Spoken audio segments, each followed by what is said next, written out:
The Dream issued statements after being accused of rape and sexual battery. American singer-songwriter The Dream has been accused of sexual and physical assault in a new lawsuit filed by a woman named Chanaaz Mangroe, aka Channii Monroe. In a lawsuit filed in California federal court, she accused the music producer of rape, sexual battery, and sex trafficking, painting a picture of a manipulative and abusive relationship that began under the pretext of advancing her music career.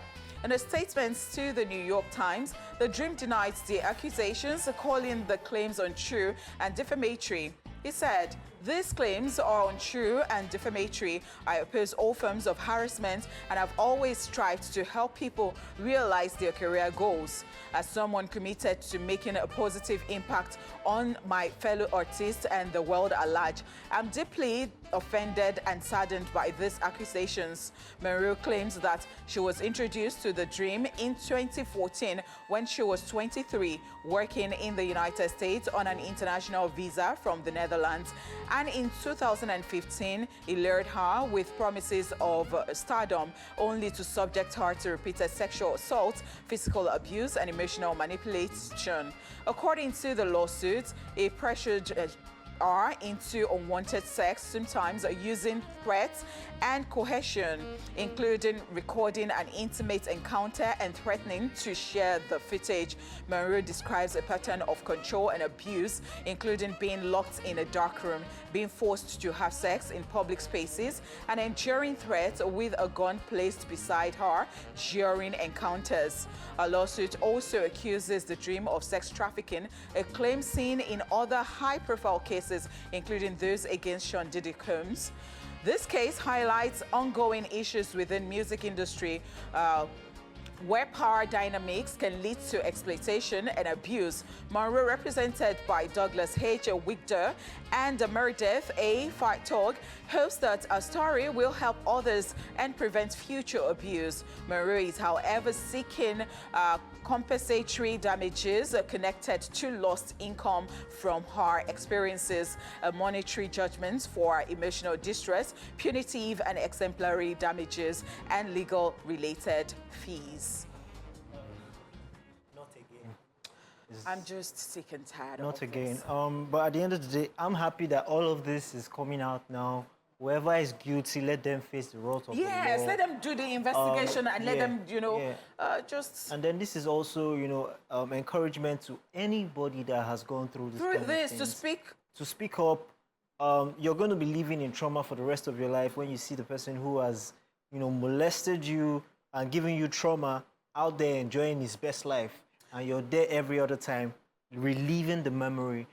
So this is heartbreaking. The fact that he took advantage of her, and she even came she came from another country into America, and the many things that she's probably not even mentioning, but the many things she had to endure, just because she wanted to push her career to the next level. That's right. And these are the things that have happened numerously, many times in the industry, over and over again. Like they said, this is exploitation, and then power-drunk celebrities who just take advantage. Yeah, that's it. I mean, you said it. It's just very disheartening when you hear this. And people are still doing it. Nobody learns from other people's experiences, like, people might get caught and all of this. And they feel like because they have the power right now.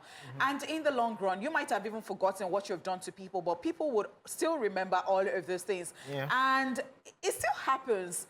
It happens everywhere. You think that because you have that power and you cannot just, okay, so if you can't help those people, just simply tell them that you can help. But in most cases, these people can help, but they just feel like, okay, so you know what, I don't do anything for free. So can you just imagine that? I mean, you did mention that it happens everywhere. So the question is, say for instance, in our climate, in Nigeria, right?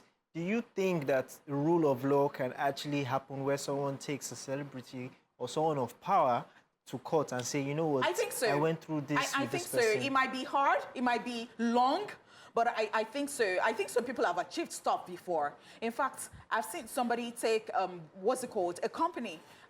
She worked at a company and she sued the company. So you know how everybody would say, oh, how much money do you have? But it was in Nigeria and the person won. And she got the money. Yes.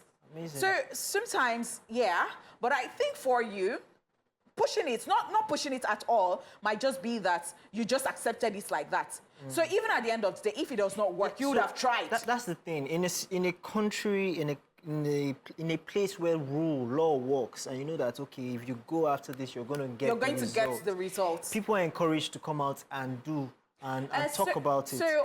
But here, we've seen a lot of times people pay their way through and just die out certain issues. Paul, so I understand what you're talking about, but I think that the problem again is that people just think that, you know, that thing, and they listen to other people would say, leave it for God. God will not come down from heaven to help you. I found out that most people don't even push these things. Try. You would have tried at the end of the day.